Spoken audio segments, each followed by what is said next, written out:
جیتا اس لیے کھانے کے لیے نہیں جیتا. زندگی آمد برائے بندگی، زندگی بے بندگی شرمندگی. زندگی کھانے پینے کے لیے نہیں ہے، ہم پیٹ کے لیے نہیں جیتے، ہم رب کے لیے جیتے ہیں. تو قرآن اگر ہماری زندگی میں اتر جائے اور روزانہ کے میں نے عرض کیا 2 صفحے بھی ہماری زندگی میں شامل ہو جائیں تو قرآن ہماری زندگی کے رخ بدل دے گا. یہ کتاب زندہ ہے، یہ بندوں کو اٹھا دیتی ہے اور خدا کی قربت کی ضامن ہے یہ کتاب. تو خوش نصیب ہیں وہ لوگ جو اس کتاب کے ساتھ جڑے ہوئے ہیں. فرمایا کہ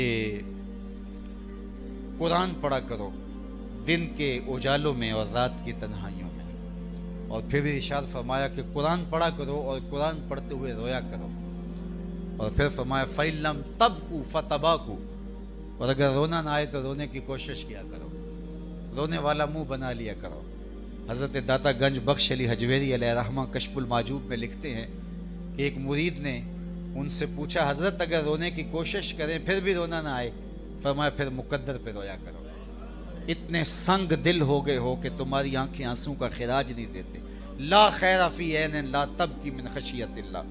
امام ابو نعیم لکھتے ہیں اس آنکھ میں بھلائی ہی کوئی نہیں جو اللہ کے خوف سے روتی نہیں ہے. جس کو رونا نصیب نہیں ہے فَلْيَدْحَكُوا قَلِيلًا وَلْيَبْكُوا كَثِيرًا، تمہارا رب کہتا ہے تھوڑا ہنسا کرو زیادہ رویا کرو. یہ قرآن میں رب نے کہا ہے. اور ہماری مجالس آج کہوں سے بھر گئی.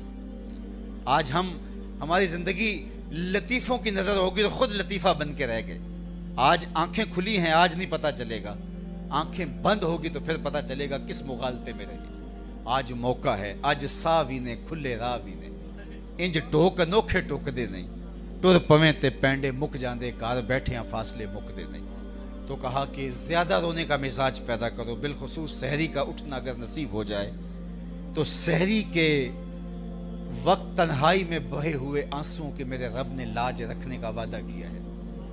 صحیح حدیث ہے صحیح بخاری میں وَرَجُلٌ ذَكَرَ اللَّهَ خَالِيًا فَفَاضَتْ عَيْنَاهُ، وہ شخص جس نے تنہائی میں بیٹھ کے اللہ کا ذکر کیا اور ذکر الہی کی کیفیت سے اس کی آنکھوں سے آنسو ڈھلکنے لگے. میرے اور آپ کے آقا و مولا نے فرمایا قیامت کے دن جب سورج 1.25 میل پہ ہوگا، رخ سیدھا ہوگا، کڑکتی دھوپ ہوگی، لوگ پسینے میں شرابور ہوں گے، کوئی سایہ نہیں ہوگا، اللہ اس شخص کو اپنے عرش کا ٹھنڈا سایہ عطا فرمائے جو یاد الہی کے اندر آنسو بہاتا ہے. رومی علیہ رحمہ نے کہا کہ جہاں پانی گرتا ہے وہاں سبزہ اگتا ہے، جہاں آنسو گرتے ہیں رحمت اترتی ہے. تو اپنی زندگی کو سنجیدگی کے ساتھ گزارنے کا مزاج پیدا کرو. ہر وقت کہے، ہر وقت لطیفے، ایک دوسرے کا مذاق اڑانا، تذلیل کرنا، دوسروں کی تنقیص کی ٹو میں رہنا. اور ہر وقت میں نے تو دیکھا لوگوں کے گھروں کی باتیں لوگ مجالس میں کر رہے ہوتے ہیں. ہم اتنے گر گئے ہوئے ہیں، ہمارا مزاج لوگوں کی بہنوں بیٹی اور بہوؤں کی باتیں بیٹھکوں اور چوپالوں میں جب ہونا شروع ہو جائیں تو پھر کیا ہم انسان رہ جائیں گے؟ کیا ہم جو ہے مسلمان ہونا تو بہت دور کی بات ہے، وہ تو اونچی ڈگری ہے. اچھا انسان بھی کیا وہ ہو سکتا ہے کہ جو وہ اتنی گراوٹ کا شکار ہو جائے کہ اس کی مجلس میں ایسی بدبو غیبت کی پھیلتی رہے کہ ہر وقت لوگوں کی بہنوں بیٹیوں کے تبصرے وہاں ہوتے رہیں، لوگوں کی آراز اور عزتوں سے کھیلنا اس کا محبوب مشغلہ بن جائے تاکہ لوگوں کو ذلیل کیا جائے. مسلمان کی تعریف تو یہ کی گئی المسلم من سلم المسلمون من لسانہ و یدہ.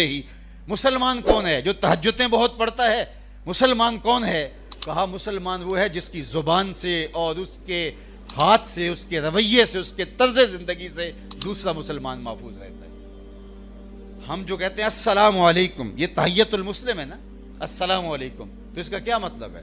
السلام علیکم کا مطلب ہے تجھے سلامتی ہو.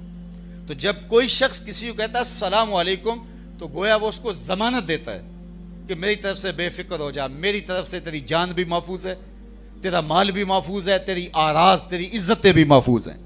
اور وہ آگے سے کہتا ہے وعلیکم السلام، مجھے ضمانت دینے والے میری طرف سے بھی بے فکر ہو جا، تیری عزت کو، تیرے مال کو، تیری آبرو کو، تیری جان کو میری جانب سے بھی کوئی خطرہ نہیں ہوگا. یہ ہے مفہوم السلام علیکم کا. لیکن آج ہم السلام علیکم کہہ رہے ہوتے ہیں اور سلام لیتے ہوئے انگلیاں بھی کاٹ رہے ہوتے ہیں. تو یہ پھر سلام نہیں ہوتا، یہ منافقت ہوتی ہے. تو سلام ضمانت دینا ہے، سلامتی دینا ہے. ہارون الرشید کے دربار میں ایک قیدی لایا گیا جس کو سزائے موت ہونے والی تھی، تو اس کی یہ آخری آرزو تھی کہ مجھے بادشاہ کے سامنے پیش کر دیا جائے۔ بادشاہ نے کہا ٹھیک ہے، اس کی یہ آرزو پوری کر دی جائے۔ دنیا کے قوانین میں ہے کہ مرنے والے کی آخری آرزو پوری کی جاتی ہے۔ تو وہ دربار میں داخل ہوا اور کہا السلام علیکم۔ ہارون الرشید نے کہا وعلیکم السلام۔ تو اس کے بعد آرزو تیری پوری ہوگی؟ اس نے کہا ہو گئی، چلو اس کو پکڑو اور اس کو قتل کر دو۔ اس نے کہا مجھے قتل نہیں کر سکتے۔ کہا کیوں؟ کہا بادشاہ نے مجھے بری کر دیا۔ کہا بادشاہ نے کہا میں نے کب بری کیا؟ کہا آپ نے کہا نہیں وعلیکم السلام، تیرے اوپر سلامتی ہو۔ اللہ اکبر۔ تو بادشاہ مسکرانے لگے، کہا کہ جاؤ میں نے اس کو آزاد کر دیا۔ تو جب کسی کو آپ کہتے ہیں السلام علیکم تو اس کو ضمانت دے رہے ہوتے ہیں، ضمانت دے رہے ہوتے ہیں۔ چلو میں تمہیں آپ پیار کی کہانی سناؤں۔ حضور کا طریق یہ تھا کہ جب کسی کے دروازے پر جاتے تو دستک دیتے 3 مرتبہ اور ساتھ کہتے السلام علیکم۔ 3 مرتبہ تک حضور یہ فرماتے، اور اگر جواب اندر سے نہیں آیا تو حضور تشریف لے جاتے۔ ناراض نہیں ہوتے کہ میں تیرے دروازے پر آیا اور میں نے 3 مرتبہ آواز دی اور تو نے کوئی جواب نہیں دیا۔ میرا خیال یہ موبائل کا ادب بھی اس سے سمجھنا چاہیے کہ کسی کو کال کریں تو 3 مرتبہ بیل چلی جائے، اگر وہ نہیں اٹھائے ہو سکتا ہے سویا ہو، مصروف ہو، کسی میٹنگ میں ہو، لیکن ہم تو بچے کی ڈیوٹی لگا دیتے ہیں جب تک تیرے ہوش سلامت ہے تو کال کرتا رہے۔ اور یہ عجیب کہانی ہے، تو دروازے پر بھی دھرنا دے کے نہیں بیٹھ جانا چاہیے۔ 3 مرتبہ السلام علیکم، اور اگر جواب نہیں آیا تو کوئی بات نہیں، اس پر غصے والی بات بھی نہیں ہے۔ حضور ایک صحابی کے دروازے پر گئے اور کہا السلام علیکم، اور دروازے کو دستک دی۔ اس نے دروازے کے سوراخوں سے دیکھا تو اسے سمجھ آ گئی یہ تو حضور ہیں۔ اس نے وعلیکم السلام تو کہا لیکن ہولے سے۔ حضور نے پھر کہا السلام علیکم اور دستک دی۔ اس نے پھر دل ہی دل میں کہا وعلیکم السلام اور دروازہ نہیں کھولا۔ حضور نے پھر کہا السلام علیکم اور دستک دی۔ اس نے پھر کہا وعلیکم السلام، لیکن دل ہی دل میں کہا۔ اب 3 مرتبہ ہو چکا تھا، حضور پلٹنے لگے تو جلدی جلدی دروازہ کھولا۔ میرے ماں باپ آپ پہ قربان، میرے بخت جاگے کہ آپ آئے، یہ تو قسمت سنور گئی کہ آپ تشریف لائے۔ حضور آئیے۔ فرمایا میں نے تو 3 مرتبہ سلام کیا، 3 مرتبہ میں نے دستک دی، لیکن جواب نہیں آیا، میں تو واپس جا رہا تھا۔ عرض کی حضور میں نے تینوں بات سنا اور میں نے جواب بھی دیا، لیکن ہولے ہولے بولتا رہا۔ میری آرزو یہ تھی کہ حضور بار بار مجھے سلامتی کی دعا دیتے رہیں، تیرے اوپر سلامتی ہو، تیرے اوپر سلامتی ہو، تیرے اوپر سلامتی ہو۔ میری آرزو یہ تھی کہ بار بار یہ دعائیں ان میٹھے ہونٹوں سے ملتی رہیں، اور اگر حضور کہیں تیرے اوپر سلامتی ہو تو آتش دوزخ جلا سکتی ہے۔ تو یہ سلامتی ہم اپنے بھائیوں کو دیتے ہیں۔ المسلم من سلم المسلمون من لسانہ و یدہ۔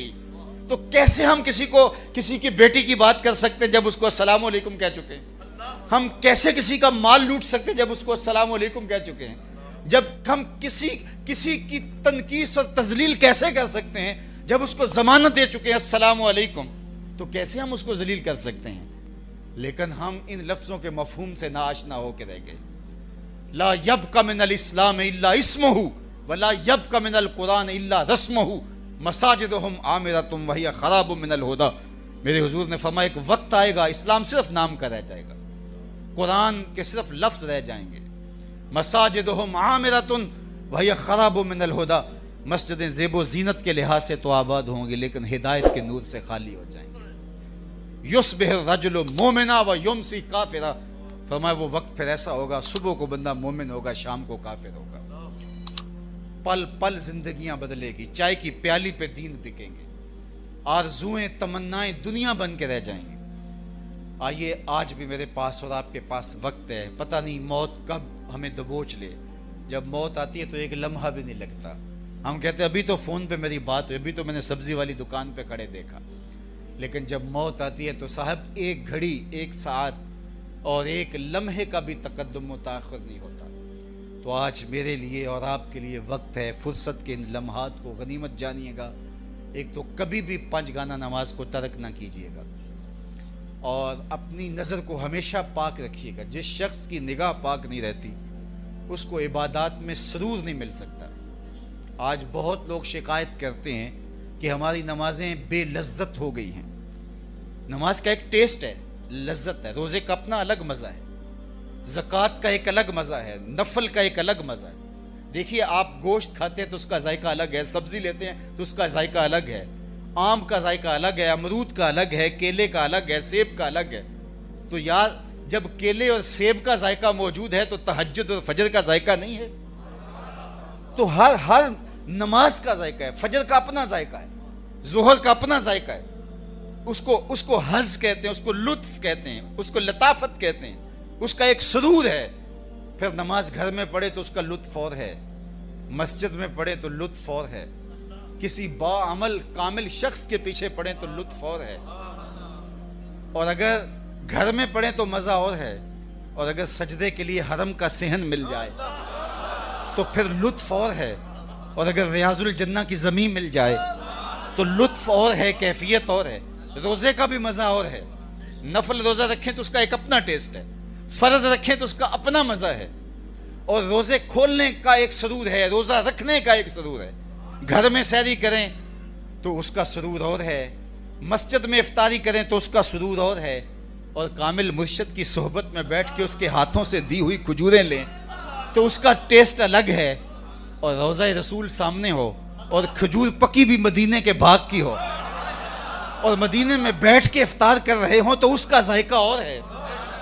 ہر چیز کا ایک ذائقہ ہے، لیکن اگر ذائقہ چھن جائے، وہ آج کل وہ کہتا ہے کرونے سے ذائقہ چھلتا ہے، اور جب بد نگاہی کا کرونا ہو جائے تو پھر نہ نماز کا مزہ، نہ روزے کا مزہ، نہ حج کا مزہ، نہ زکوٰۃ کا مزہ، پھر زندگی بے روح اور بے مزہ ہو جاتی ہے۔ اگر میں اور آپ چاہیں کہ ہماری زندگی لطف اور لطافت کے نور سے مالا مال ہو، اس کی حلاوت نصیب ہو، تو پھر اپنی نگاہوں پاک رکھیے گا۔ آج کے زمانے میں اتنا آسان تو نہیں ہے، لیکن ہر صورت میں نگاہوں کو پاک رکھیے گا۔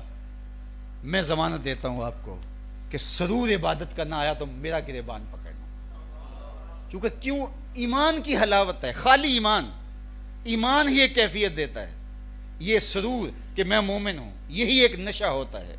اللہ اکبر۔ اور پھر جب ہم عبادات کرتے ہیں، کسی کامل کی صحبت میں بیٹھتے ہیں، تو وہ جو اندر آپ کے خوشبو چھپی بیٹھی ہے ایمان کی، وہ پھیلنا شروع ہو جاتی ہے۔ اسی کو باہو نے کہا تھا نا، اندر بوٹی مشک مچایا اتے جہاں پھلاں تے آئی ہو، لیکن ہم نے کبھی اس کو چھیڑا ہی نہیں ہے۔ کستوری کا مزاج یہ ہے، اس کو جتنا رگڑیں گے اتنی مہک پھیلتی چلی جائے گی۔ تو اس کو کبھی رگڑ کے تو دیکھو یار، ذرا اس کو تھوڑی سی دھونی لگا کے دیکھو تو صحیح، اندر خوشبوئیں پھیلا دیتی ہے۔ ہمارے اندر تو بدبوئیں پھیلی ہوئی ہیں، غیبت کی، نا اتفاقی کی، نفرتوں کی۔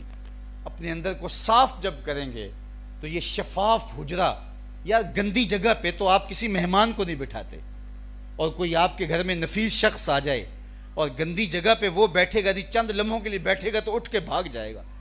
تو کسی کے لیے آپ آراستہ کرتے ہو، پلنگ بچھاتے ہو، نئی چادر دھلی ہوئی بچھاتے ہو، خوشبوئیں سلگھاتے ہو کہ آنے والا ذرا آسودگی سے بیٹھ جائے۔